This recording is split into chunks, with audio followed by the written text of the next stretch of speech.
Hello मेरे future के toppers, कैसे हो? मैं सुभाष कुमार आप सभी के आपके अपने यूट्यूब चैनल एसिड एकेडमी में हार्दिक स्वागत करता हूं। जैसा कि हम लोग जानते हैं कि हम लोग इस क्लास में अपने ही शरीर के अंदर बसी एक अद्भुत दुनिया में प्रवेश करके वे सारे सवालों के जवाबों को ढूंढ रहे हैं जो एक्चुअली में हमारे माइंड में चलते हैं। और ये सारे सवालों की बात हम लोगों ने इस क्लास के पहले पार्ट में डिस्कशन कर चुके हैं। और आज की क्लास में हम लोग बात करेंगे कि न्यूट्रिशन इन ह्यूमन बींग्स क्या है, यानी ह्यूमन बींग्स में न्यूट्रिशन कैसे होता है। आज की क्लास में हम लोग बात करेंगे कि ह्यूमन बींग्स का डाइजेस्टिव सिस्टम कैसे होता है, हम भोजन जो करते हैं वह भोजन कहां से कैसे कैसे जाता है, कैसे वह पाचन होता है, कैसे वह भोजन हमारे बॉडी में एब्जॉर्ब होता है, कैसे वह भोजन वेस्ट मटेरियल के रूप में बाहर आता है। ये सारे सवालों के जवाब इस वीडियो में जरूर आपको मिलेगा। इसी कारण वीडियो के अंत तक बने रहिए और चलिए स्टार्ट करते हैं। तो इस क्लास के सबसे पहले हम लोग बात करते हैं कि न्यूट्रिशन इन ह्यूमन बींग्स, यानी एक ह्यूमन बींग्स में न्यूट्रिशन कैसे होता है, एक मनुष्य में न्यूट्रिशन कैसे होता है। तो सबसे पहले हम लोग देखते हैं तो क्या है कि human are multicellular holozoic organism, यानी कहने का मतलब क्या हो गया कि एक ही ह्यूमन जो है, एक मनुष्य जो है वह क्या है, बहुत सारे कोशिकाओं का बना हुआ होता है।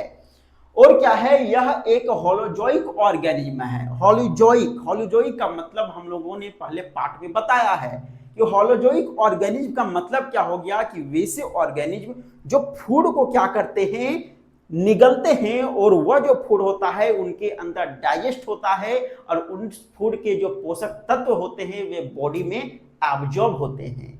ये सारी जो प्रोसेस जिसके अंदर होते हैं उसे हम क्या बोलते हैं, होलोजोइक ऑर्गेनिज्म बोलते हैं। तो ह्यूमन क्या है, ह्यूमन एक होलोजोइक ऑर्गेनिज्म है। नेक्स्ट यदि आप देखोगे तो यहां क्या है कि they intake their food by the process of ingestion, यानी कहने का मतलब क्या हो गया कि कोई ह्यूमन जो है वह भोजन को क्या कर रहा है, इंटेक कर रहा है। भोजन को क्या कर रहा है, इंटेक कर रहा है। तो वह प्रोसेस यानी इंटेकिंग ऑफ फूड, वह प्रोसेस को हम क्या बोलते हैं, इंजेशन बोलते हैं। क्या बोलते हैं, इंजेशन बोलते हैं। नेक्स्ट क्या है कि after ingestion food substances move forward and digested through different organs. This whole process is done by a system called human digestive system. यानी कहने का मतलब क्या हो गया कि ह्यूमन में क्या होता है कि फूड को लेते हैं, उसे इंजेशन बोलते हैं। और इंजेशन के बाद क्या होता है कि वह फूड क्या होता है, आगे बढ़ता है। वह फूड क्या होता है, आगे बढ़ता है और डिफरेंट ऑर्गन्स के थ्रू वह फूड क्या होता है, डाइजेस्ट होता है। और यही पूरा जो प्रोसेस है, ठीक है ना, यह पूरा जो प्रोसेस है वह एक सिस्टम के द्वारा होता है और उसी सिस्टम को हम क्या बोलते हैं, ह्यूमन डाइजेस्टिव सिस्टम बोलते हैं। ओके, ये पूरे सिस्टम को हम क्या बोलते हैं, ह्यूमन डाइजेस्टिव सिस्टम बोलते हैं। आगे यदि आप देखोगे तो आगे क्या है कि human digestive system is further divided into two different parts, ठीक है ना। यानी ह्यूमन डाइजेस्टिव सिस्टम के जनरली दो पार्ट्स होते हैं। नंबर 1 क्या है, एलिमेंट्री कैनल, और नंबर 2 क्या है, एक्सेसरी ऑर्गन्स। आखिर क्या है एलिमेंट्री कैनल, क्या है एक्सेसरी ऑर्गन्स, चलिए देखते हैं। तो सबसे पहले हम लोग बात करते हैं कि एलिमेंट्री कैनल। एलिमेंट्री कैनल का मतलब क्या हो गया कि a long hollow tube which contains organs through which the food actually passes। यानी कहने का मतलब क्या हो गया कि एक ह्यूमन के अंदर क्या होते हैं, बहुत ही लंबा एक हॉलो ट्यूब होता है। बहुत ही लंबा क्या होता है कि हॉलो ट्यूब होता है जिसमें क्या होते हैं कि ऑर्गन्स कंटेंट रहते हैं और उसी के थ्रू, उसी हॉलो ट्यूब के थ्रू क्या होता है कि फूड आगे पास होता है। जिस तरह नहीं होता है कि हम लोग एक जगह से दूसरी जगह यदि पानी को ले जाना है तो हम लोग क्या करेंगे, एक मशीन में एकदम लंबा फीता एकदम जोड़ते हैं, लंबा पाइप एकदम जोड़ते हैं और उसी के थ्रू फिर क्या होता है, पूरा जो पानी होता है एक जगह से दूसरी जगह हम ले जाते हैं। ठीक उसी प्रकार यदि हमारे बॉडी में यदि भोजन को एक जगह से दूसरी जगह लेना है तो कैसे लेंगे भाई, उसके लिए क्या होते हैं, लंबे लंबे ट्यूब होते हैं, हॉलो ट्यूब होते हैं, खाली ट्यूब होते हैं, जिसको हम क्या बोलते हैं, एलिमेंट्री कैनल बोलते हैं। ओके, जैसे कि एलिमेंट्री कैनल में कौन कौन इसमें शामिल है, माउथ हो गया। माउथ में फूड आने के बाद वह कहां जाएगा, फूड पाइप में जाएगा, उसके बाद स्टमक में जाएगा, फिर स्मॉल इंटेस्टाइन में, फिर लार्ज इंटेस्टाइन में, उसके बाद एनस में।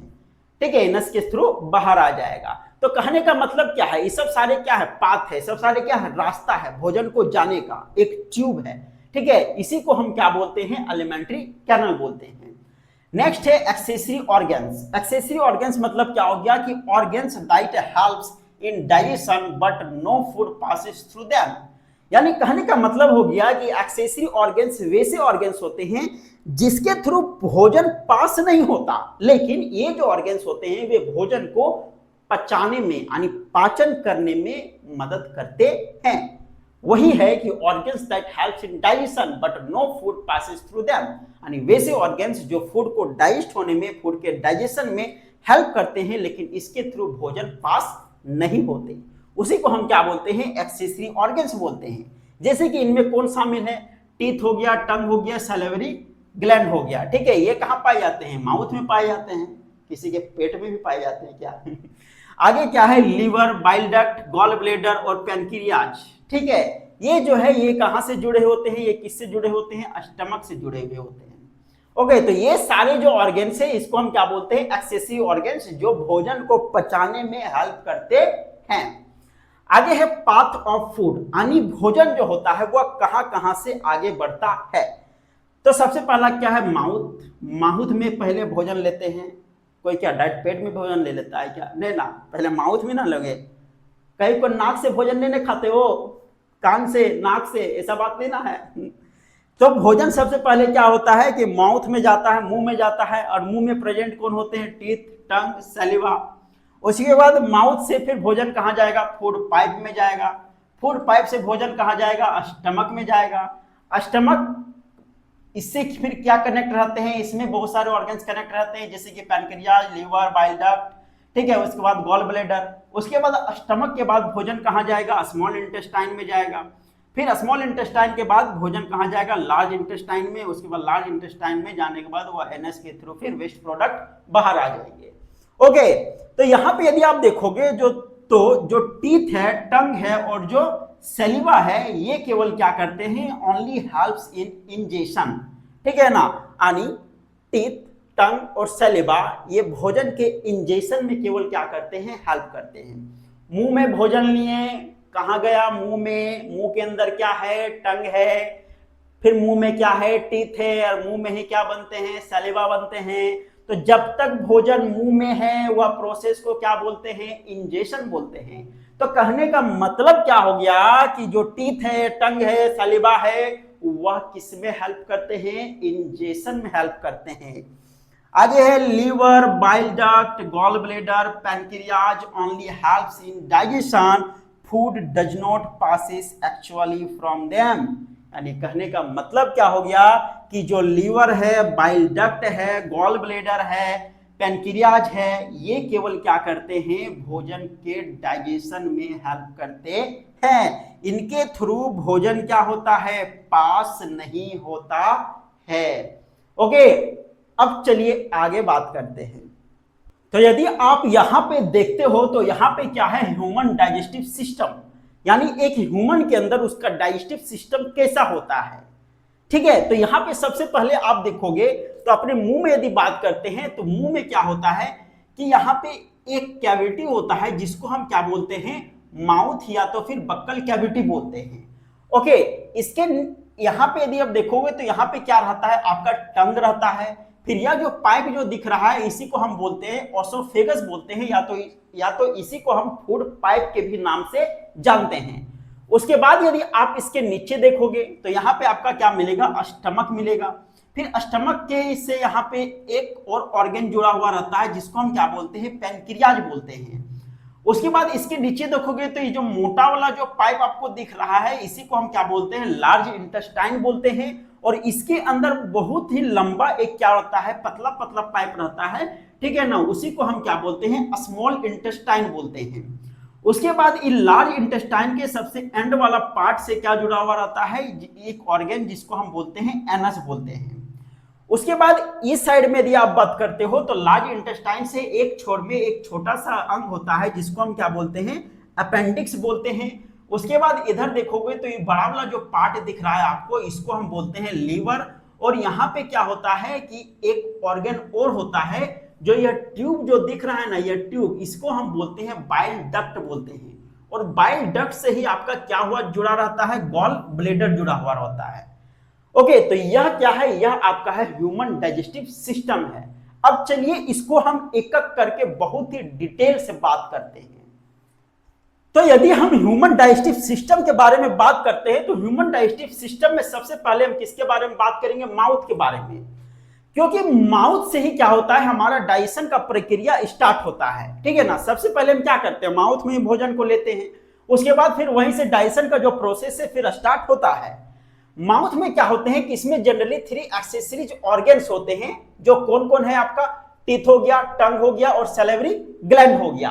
ओके, अब यहां पे यदि देखते हैं तो सबसे पहला क्या है, टीथ। एक्चुअली में टीथ क्या होता है कि अ हार्ड स्टोनी पार्ट, ठीक है ना, यानी एक बहुत ही कठोर पत्थर जैसा एक स्ट्रक्चर होता है, एक पार्ट होता है, ठीक है, जो एम्बेडेड इन आवर जो हमारे जबड़ों से जुड़ा हुआ होता है, formed due to calcium and phosphate, that's why it is white in color।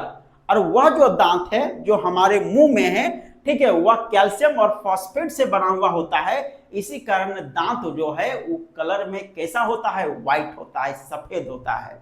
Okay, आगे यदि हम देखते हैं तो टीथ का काम क्या है, टीथ क्या करता है, food is crust and chewed with the help of teeth, यानी दांत के ही मदद से क्या होता है कि हम अपने भोजन को तोड़ पाते हैं, उसको क्रश कर पाते हैं और फिर उसको चबा पाते हैं। यानी भोजन को चबाने में, भोजन को क्रश करने में कौन हेल्प करता है, टीथ करता है। ओके, अब यहां पे यदि आप देखोगे तो teeth are of 2 types. Teeth के जनरली, दांत के जनरली कितने टाइप्स होते हैं, 2 तरह के दांत होते हैं। सबसे पहला क्या है, टेम्पररी दांत, ठीक है ना, या तो टेम्पररी टीथ बोलते हैं, इसी को हम मिल्क टीथ के भी नाम से जानते हैं, यानी दूध वाला दांत। उसके बाद दूसरा क्या होता है, परमानेंट टीथ, ठीक है, या जो दूध वाला जो दांत है ना, टेम्पररी टीथ। टेम्पररी टीथ का नहीं मतलब क्या हो गया कि यह कुछ साल तक के लिए ही होता है, या पूरे जीवन के लिए नहीं होता है। जो किसमें पाया जाता है, बच्चों में पाया जाता है।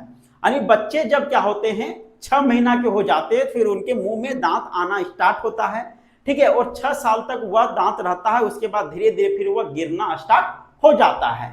वही टीथ को हम क्या बोलते हैं, टेम्पररी या तो मिल्क टीथ के नाम से हम जानते हैं। इनकी संख्या जो जनरली कितनी होती है, 20 होती है, ठीक है, यानी बच्चों में दूध के जो दांत होते हैं वे जनरली 20 होते हैं, जिसमें आपका इंसिजर्स 8 होते हैं, कैनाइन्स 4 होते हैं और मोलर्स 8 होते हैं। अब यदि हम परमानेंट टीथ का बात करते हैं तो 6 साल के बाद, यानी दूध के दांत गिनने के बाद जो दांत आते हैं वह जीवन भर के लिए रहते हैं। हाँ, भले लास्ट स्टेज में फिर वह टूटना स्टार्ट हो जाते हैं, लेकिन क्या होता है कि पूरे लाइफ टाइम तक यदि जो दांत रहता है उसको हम क्या बोलते हैं, परमानेंट टीथ बोलते हैं, जिनकी संख्या टोटल कितनी होती है, 32 होती है। तो परमानेंट टीथ के भी कितने टाइप्स होते हैं, 4 टाइप्स। पहला क्या हो गया, इंसीजर, दूसरा क्या हो गया, कैनाइन, तीसरा क्या हो गया, प्रीमोलर, चौथा क्या हो गया, मोलर हो गया। ओके, यदि इंसीजर का बात करते हैं तो इंसीजर का स्ट्रक्चर कुछ इस प्रकार से होता है। इंसीजर का काम जनरली क्या होता है, जैसे कि हमारे दांतों का जो आगे वाला जो पार्ट है ना, यहाँ 4 और ऊपर में 4, ठीक है ना, कुल मिला के टोटल कितने होते हैं, 8। इंसीजर की टोटल संख्या कितनी होती है, 8 होती है। आगे साइड के जो दांत है 4 और ऊपर साइड में, ऊपर साइड के आगे साइड में जो दांत 4 हैं उसको हम क्या बोलते हैं, इंसीजर्स बोलते हैं। तो 4 और 4 कितना हो गया, 8 हो गए। इनका काम क्या है कि कोई भी भोजन को हम क्या करते हैं, इन दांतों से काटते हैं। यदि हमको काटना कुछ रहेगा तो हम किससे काटते हैं, यही 4 नीचे और 4 ऊपर के दांतों से क्या करते हैं, उसको हम काटते हैं। इसी कारण इसको क्या बोलते हैं, इंसीजर बोलते हैं। नेक्स्ट है आपका कैनाइन। कैनाइन जो होता है इंसीजर के बाद वाले दांत, 2 नीचे और 2 ऊपर, तो इनकी कुल संख्या कितनी हो गई, 4 हो गई। इनकी जो स्ट्रक्चर होता है कुछ इस प्रकार से होता है, थोड़ा नुकीला टाइप का होता है। ओके, तो इनका जो काम एक्चुअली में क्या है कि कैनाइन का काम होता है कि कोई भी चीजों को, यानी भोजन को टीयरिंग करने का, यानी उसको चीड़ फाड़ करने का। जैसे कि हम मीट खाते हैं तो इससे ही क्या करते हैं, यही दांतों से उसको हम चिड़ते हैं, फाड़ते हैं, ठीक है, इसी कारण इसको कैनाइन बोलते हैं, जिसकी टोटल संख्या कितनी होती है, 4 होती है। उसके बाद क्या है आपका प्रीमोलर, यानी कैनाइन के बाद कौन से दांत होते हैं, प्रीमोलर होते हैं, जिनकी टोटल संख्या कितनी होती है, 8 होती है। प्रीमोलर में टोटल कितनी होती है, 8 होती है, यानी 2 इधर 2 इधर, 4, यानी नीचे नीचे जो में नीचे के जबड़े में टोटल 4, 2 इधर और 2 इधर, 4 हो गया, और ऊपर के जबड़े में 2 इधर और फिर 2 इधर, कुल मिला के कितना हो गया 8।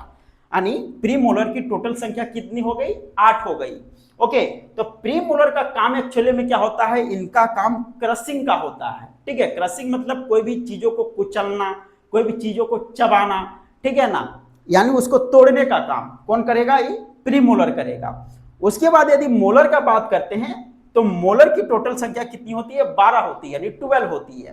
12 बोले तो नीचे के जबड़े में 6 और ऊपर के जबड़े में 6, यानी एक साइड हो गया 3, एक साइड हो गया 3, तो 3 3 6 और ऊपर में भी 3 और 3 3 3 6, तो कुल मिला कितना हो गया 12।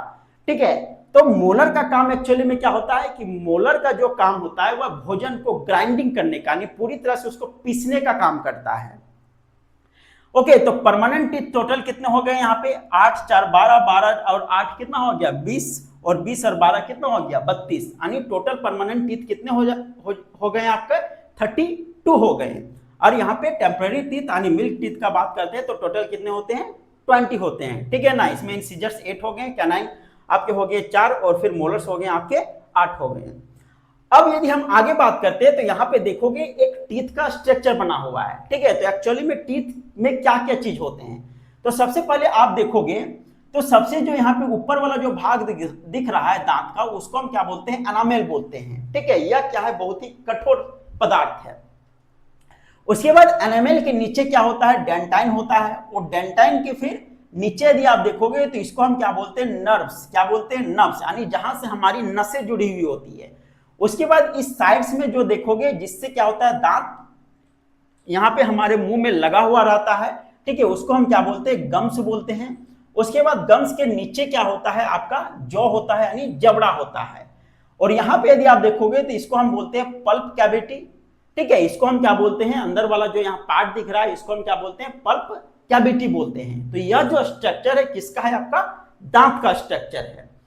अब आगे यदि बात करते हैं तो नेक्स्ट है आपका टंग। ठीक है, तो टंग क्या है कि the soft part inside our mouth that we can move, we use tongue for speaking and testing things. कहने का मतलब क्या हो गया कि हमारे मुंह में जो सबसे सॉफ्टेस्ट जो पार्ट है, यानी बहुत ही सॉफ्ट वाला जो पार्ट है उसको हम क्या बोलते हैं जनरली टंग बोलते हैं। टंग को हम क्या कर सकते हैं इधर उधर मूव कर सकते हैं, किधर भी हम क्या कर सकते हैं उसको मूव कर सकते हैं। ठीक है ना, टंग मूव होता है तभी हम क्या कर पाते हैं बोल पाते हैं। ठीक है ना, कभी टंग क्या होता है ऊपर की ओर सटता है, कभी बाहर निकलता है, कभी यह राउंड टाइप का हो जाता है, तो जिसकी वजह से हम क्या कर सकते हैं बोल सकते हैं। और टंग मूव करता है, इसी की वजह से हम फूड को भी क्या करते हैं अपने मुंह में मिक्स कर पाते हैं।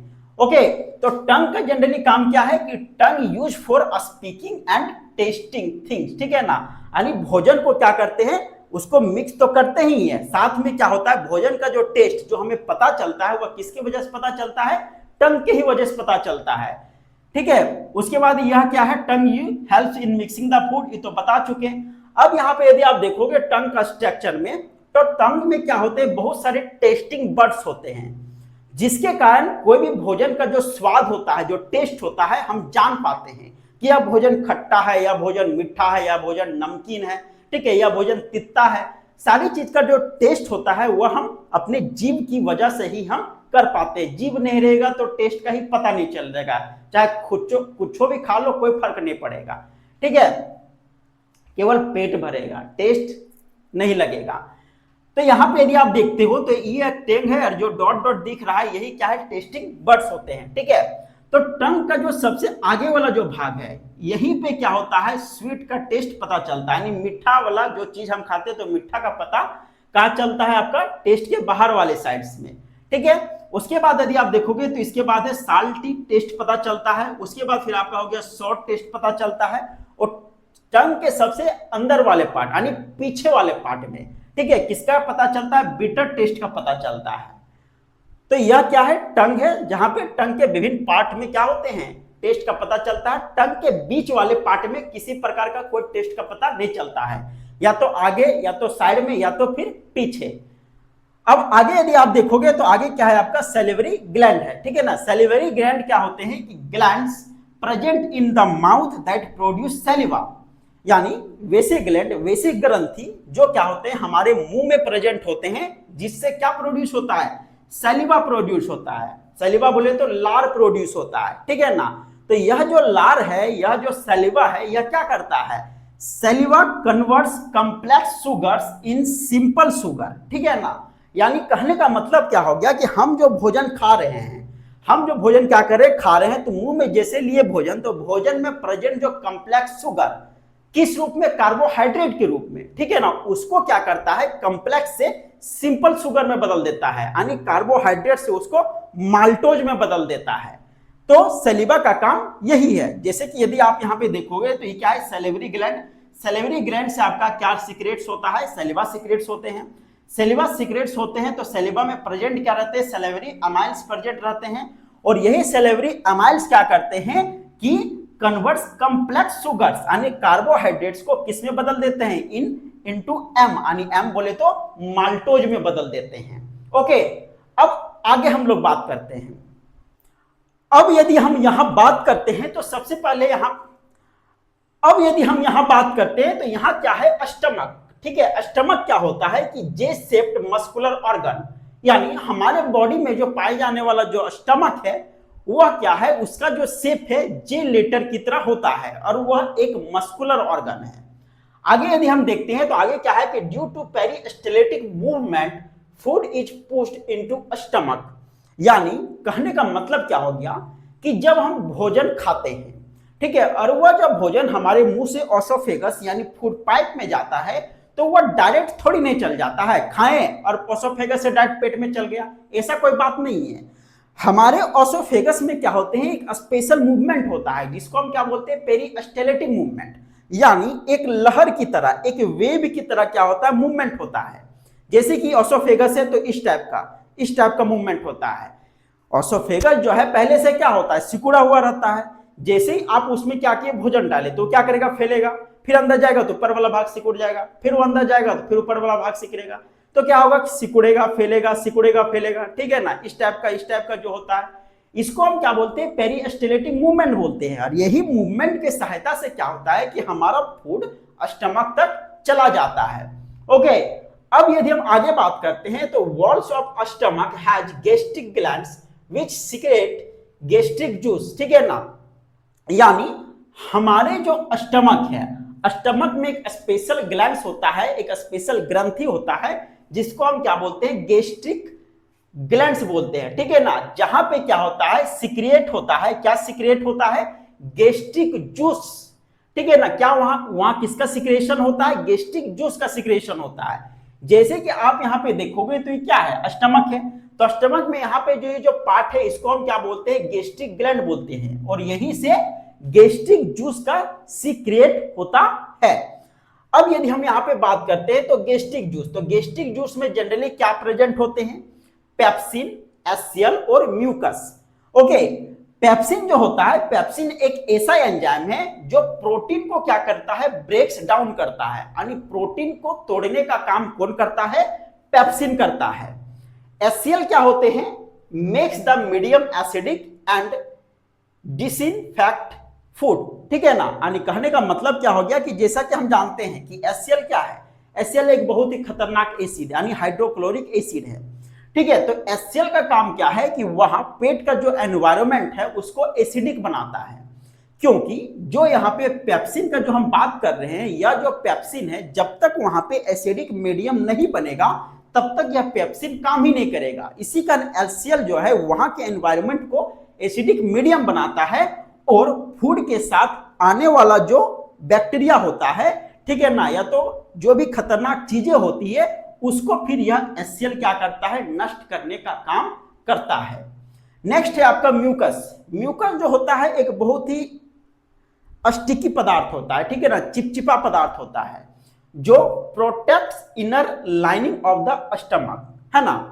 यानी सपोज कीजिए कि हम मीट खाते हैं, कुछ भी खा लेते हैं, खाने वाला जो चीजें भोजन के रूप में पेट में जाके पच जाता है, कच्चा मांस भी खाएंगे ना तो जाके पच जाएगा, ठीक है, डाइजेस्ट हो जाएगा। लेकिन हमारा पेट भी क्या है, मांस से ही तो बना हुआ है ना, फिर वह क्यों नहीं गल जाता है, इतना भयानक एसिड वहां पे है फिर भी, आखिर ऐसा क्या है भाई।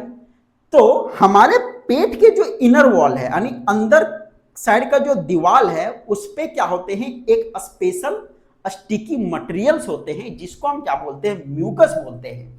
और यही जो म्यूकस है हमारे इनर वॉल को, किसके इनर वॉल को, स्टमक के इनर वॉल को क्या करता है, प्रोटेक्ट करने का काम करता है। यदि ई नहीं रहेगा तो फिर एचसीएल उसको तो पूरा एकदम बर्बाद कर देगा।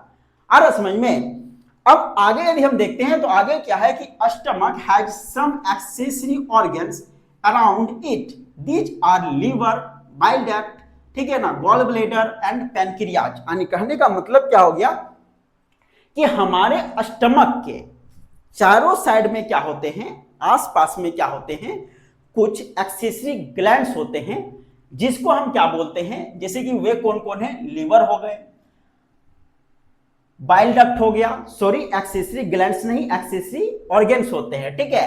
तो लीवर हो गया, बाइल डक्ट हो गया, गॉल ब्लैडर हो गया, उसके बाद पैनक्रियाज हो गए। यानी ये सारे जो चीज हैं ये क्या है, एक्सेसरी ऑर्गन्स हैं जो हमारे स्टमक के आसपास में प्रेजेंट होते हैं।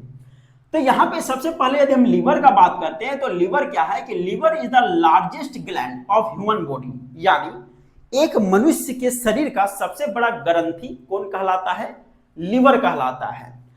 इट सीक्रेट्स बाइल जूस, ठीक है ना, यानी लीवर क्या सीक्रेट करता है, लीवर बाइल जूस को वहां से सिक्रेशन करता है, यानी लीवर से क्या निकलता है, बाइल जूस निकलता है।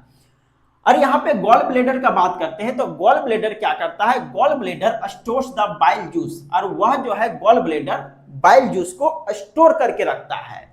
एंड बाइल जूस क्या करता है कि bile juice make the food alkaline यानी basic, it helps in the emulsification of fat, ठीक है ना। यानी कहने का मतलब क्या हो गया कि बाइल जूस है, वह बाइल जूस जो भोजन है उसको अल्कलाइन नेचर में बदलता है, यानी उस फूड को बेसिक नेचर में क्या करता है, बदलता है, यानी बेसिक उसको बनाता है।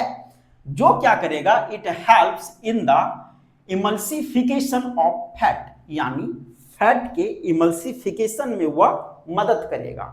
फैट के इमल्सिफिकेशन का मतलब क्या हो गया कि फैट को वह तोड़ने का काम करता है, ठीक है ना, छोटे छोटे टुकड़ों में वह तोड़ने का काम करता है, उसी को हम क्या बोलते हैं, इमल्सिफिकेशन ऑफ फैट बोलते हैं। नेक्स्ट क्या है कि अ कोन शेप्ड ऑर्गन कॉल्ड पैनक्रियाज, एक कोन शेप का ऑर्गन होता है, ठीक है ना, जैसे कि हम बताए हैं कि इस टाइप का जनरली एक ऑर्गन होता है जिसको हम क्या बोलते हैं, पैनक्रियाज बोलते हैं। Present in the bottom of the stomach, ठीक है ना, यानी हमारा जो अंदर का जो पेट है, स्टमक है, उसके जस्ट नीचे पाया जाता है कौन, पैनक्रियाज, विच सीक्रेट्स पैनक्रिएटिक जूस, है ना, जो किसका सिक्रेशन करता है, पैनक्रिएटिक जूस का सिक्रेशन करता है। This pancreatic juice is further divided into 3 types, यानी यह जो पैनक्रिएटिक जूस है वह जनरली 3 तरह का होता है। कौन कौन, नंबर है आपका, नंबर 1 है आपका ट्रिप्सिन, नंबर 2 है आपका लाइपेज, और नंबर 3 है आपका पैनक्रिएटिक अमाइल्स। ट्रिप्सिन का काम क्या होता है कि यह ब्रेक्स प्रोटीन, ये भी क्या करेगा, प्रोटीन को ब्रेक करने का काम करता है, प्रोटीन को तोड़ने का काम करता है। उसके बाद यदि आप देखेंगे तो लाइपेज का काम क्या है कि ब्रेक्स इमल्सिफाइड फैट्स, ठीक है ना, यानी अब जैसे कि मान के चलिए कि यहाँ पे क्या हो गया, गॉल ब्लैडर में जो प्रेजेंट बाइल जूस जो था, ठीक है ना, वह बाइल जूस क्या किया, फूड को बेसिक नेचर में बदला, उसके बाद फिर उसमें जो फैट प्रेजेंट थे उसका इमल्सिफिकेशन किया, यानी उसको छोटे छोटे टुकड़ों में तोड़ दिया, ठीक है ना। अब फिर क्या करता है ई लाइपेज, अब वही फिर छोटे छोटे टुकड़ों को और छोटे छोटे टुकड़ों में तोड़ने का काम करता है। वही चीज है कि ब्रेक्स इमल्सिफाइड फैट्स, ठीक है। उसके बाद आगे क्या है, पैनक्रिएटिक अमाइल्स। पैनक्रिएटिक अमाइल्स का काम क्या है कि ब्रेक कार्बोहाइड्रेट्स, यानी पैनक्रिएटिक अमाइल्स क्या करता है, जो कार्बोहाइड्रेट्स होते हैं उसको भी तोड़ने का काम करते हैं। ओके, अब आगे बात करते हैं। अब यदि हम यहां बात करते हैं तो यहां क्या है आपका स्मॉल इंटेस्टाइन। स्मॉल इंटेस्टाइन जो होते हैं वे almost 6 to 7 metre long tube होते हैं, यानी इनकी लंबाई टोटल 6 से 7 मीटर तक होती है।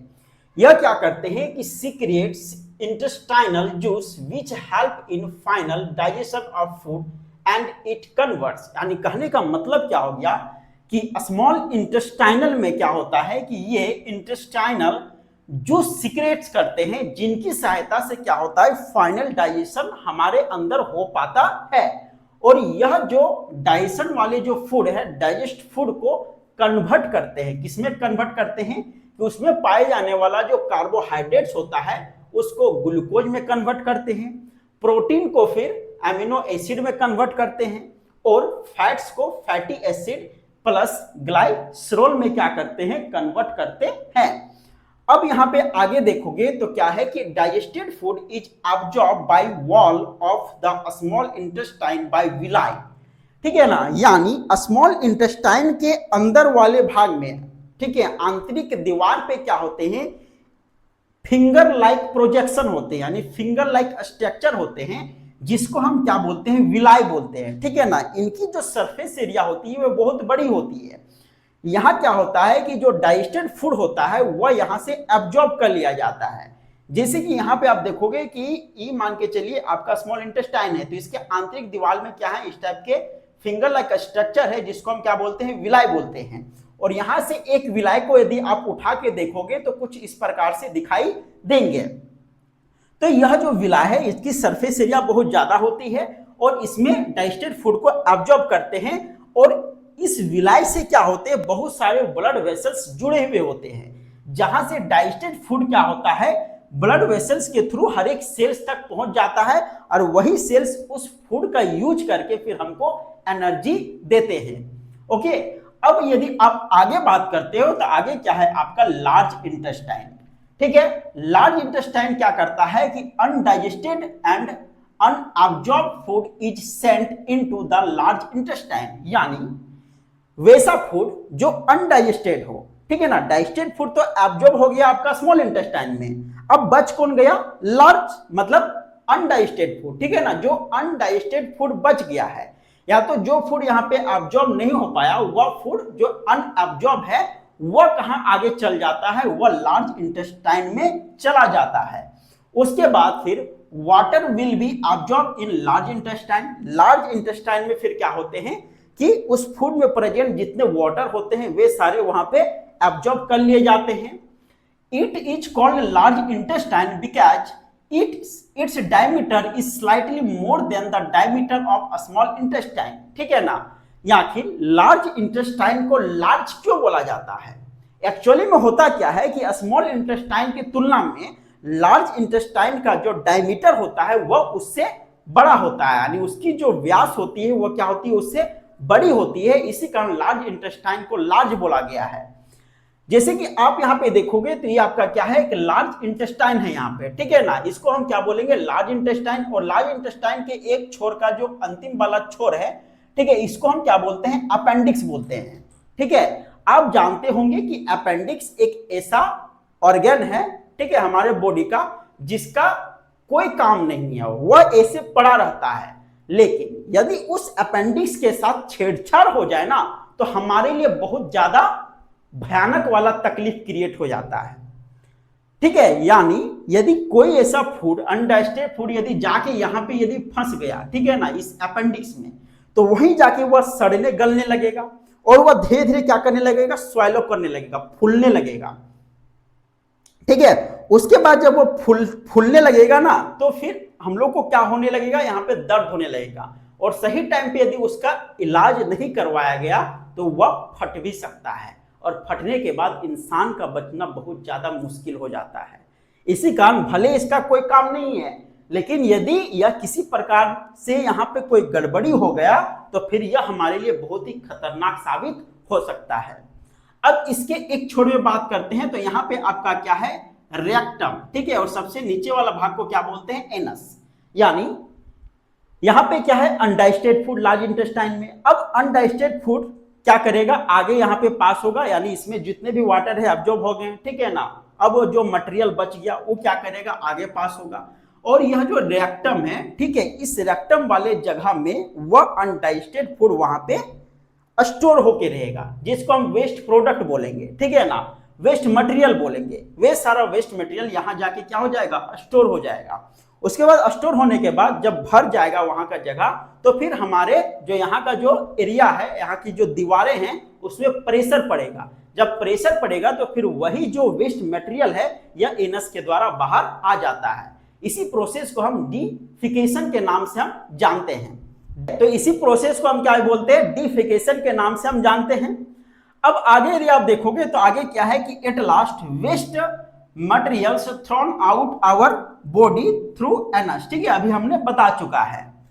अब यहाँ पे एक क्वेश्चन आता है, बहुत ही इंपॉर्टेंट क्वेश्चन है कि why do herbivores have longer small intestine than the carnivores. यानी कहने का मतलब क्या हो गया कि जो हार्बिवोर होते हैं और जो कार्निवोर होते हैं, ठीक है ना, जो शाकाहारी जीव होते हैं उनके जो स्मॉल इंटेस्टाइन की जो लंबाई है वह कार्निवोर यानी मांसाहारी वाले जीव से, ठीक है ना, यानी मांसाहारी वाले जीव की जितनी स्मॉल इंटेस्टाइन की जितनी लंबाई है उसके तुलना में हार्बिवोर यानी शाकाहारी वाले जीव के इंटेस्टाइन की लंबाई उनके तुलना में क्या होती है, अधिक होती है। आखिर क्यों? जैसा कि हम जानते हैं कि जो हार्बिवोर होते हैं यानी जो शाकाहारी होते हैं वे पेड़ पौधे से बने चीज या तो फिर क्या हो गया पत्ती सब खाते हैं। अब हम ये भी जानते हैं कि जो प्लांट जो सेल है उसमें क्या प्रेजेंट होता है, सेल वॉल प्रेजेंट होता है। और सेल वॉल बना किससे होता है, सेलुलोज से बना होता है। अब जब सेलुलोज से बना होगा मतलब उसको डाइजेस्ट होने में काफी समय लगता है। इसी कारण हार्बिवोर जो एनिमल होते हैं उनका जो स्मॉल इंटेस्टाइन होता है वह लंबा होता है, किसके तुलना में, कार्निवोर एनिमल के तुलना में। ओके, वे क्या करते हैं, मांस खाते हैं तो उनका डाइजेशन जल्दी हो जाता है, लेकिन सेलुलोज, जिस फूड में सेलुलोज पाया जाता है उसमें डाइजेशन थोड़ा लेट से होता है। इसी कारण हार्बिवोर में स्मॉल इंटेस्टाइन की लंबाई ज्यादा होता है, कार्निवोर में स्मॉल इंटेस्टाइन की लंबाई कम होता है। अब यहाँ पे एक टॉपिक है जिसको हम क्या बोलते हैं, टूथ डिके, ठीक है ना। टूथ डिके मतलब दांतों का खराब होना। यदि क्या होता है, भोजन करते हैं और वह भोजन कहीं पे कोई दांत में फंस के रह गया, ठीक है ना, अच्छे से हम अपने दांतों की यदि सफाई नहीं की तो वह भोजन में क्या होने लगते हैं, बैक्टीरिया पनपने लगते हैं। अब जब बैक्टीरिया पनपेगा, ठीक है ना, तो वहां पे फिर क्या होता है, दांतों में धीरे धीरे काला काला एक परत लगने लगता है जिसको हम क्या बोलते हैं, प्लेक बोलते हैं। अब यही प्लेक, ठीक है ना, पूरा यदि दांत में यदि लग गया, ठीक है, तो हमारे दांतों का जो एनामेल होता है उसको पूरी तरह से नष्ट कर देता है। और दांतों का एनामेल यदि पूरी तरह से नष्ट हो गया तो फिर हमारे दांत पूरी तरह से फिर क्या हो जाते हैं, खराब हो जाते हैं। इसी स्थिति को हम क्या बोलते हैं, टूथ डिके बोलते हैं। तो आई होप कि आज का क्लास आप लोगों को बहुत ही इंटरेस्टिंग लगा होगा, बहुत ही अच्छे तरीके से समझ में आया होगा। क्लास कैसी लगी है कमेंट सेक्शन में बताइए। चैनल में यदि नए हो तो चैनल को सब्सक्राइब जरूर कीजिए, ठीक है ना। वीडियो यदि अच्छी लगी हो तो वीडियो को लाइक कीजिए। मिलते हैं इसी तरह नेक्स्ट टॉपिक के साथ नेक्स्ट वीडियो में, तब तक के लिए धन्यवाद।